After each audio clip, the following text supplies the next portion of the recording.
recently, I'd never heard this before, that there's a slush fund in Congress, and it's to pay for sexual misconduct lawsuits and payoffs. I mean, yeah, well, it was secret, but not so much anymore. Yeah, not so much anymore. James Comer actually is to blame for not being a secret anymore.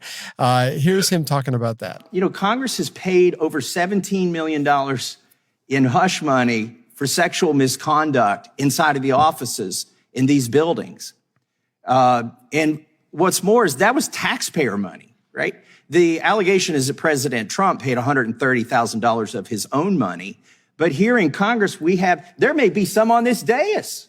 I mean, I'm for turning loose all of these records. Who in here has had the taxpayer pay for their sexual misconduct charges, the hush money? I bet there's some over there. There may be some over here. I don't know, but I do know it's taxpayer money. And I do know not a single penny of it has been turned in as a campaign finance expense. Is the FEC going to investigate the $17 million that Congress has paid to settle, behind closed doors, these sexual misconduct allegations? Congressman, if a complaint were to come to us about it, I'm sure it would be thoroughly investigated. Sure. Yeah, right. Wink, wink. Here, let me say the proper thing. Wink, wink. This is the kind of thing that DOJ is probably going to dig up, though. Maybe this was part of the Senate investigation that they found already.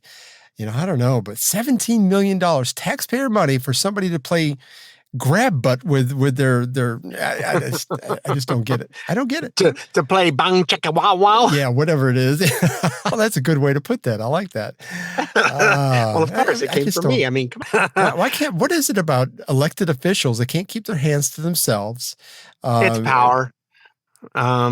I have the power to do and and you can't touch me. Well, yeah, maybe not so much anymore. Yeah, but a $17 million slush like fund to me.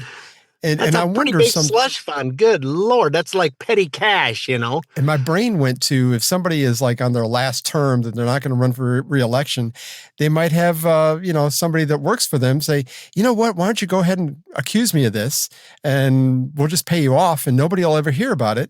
And that way they set up one of their favorite people or whatever, and nothing actually went on. But it's a slush fund, so I mean, nobody's going to. I mean, it seems like we'll split the fund. What do you think? And you got to wonder, if somebody gets paid off $2 million, do they suck $2 million out of the general fund and shore it up again? I mean, how does that work? I mean, I don't know. But a slush fund that I'm happy that my tax money will go to, based upon what the Democrats did, is there's a $50 billion lawsuit against the Department of Justice for the January 6ers. Oh, is there really? See, I had not heard of that. Billion just came out this last week. And I think, speaking of billion, I think I just heard yesterday that the Biden administration just approved $2.5 billion for aid for Ukraine again. So they're trying to push as much money out the door before that stuff slid through and just up and doing. And he's finally giving up. My understanding is on the paying off student loan stuff, that somebody goes, well, why don't they just no? Yeah. You got a loan, you signed your name on the dotted line, same as everybody else that's paid theirs off.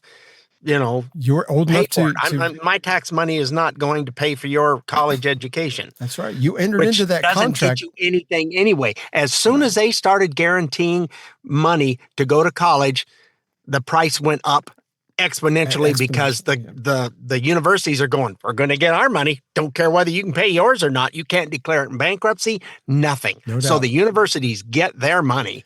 And so they've just kept piling on and adding stuff to it. And the cost is stupid.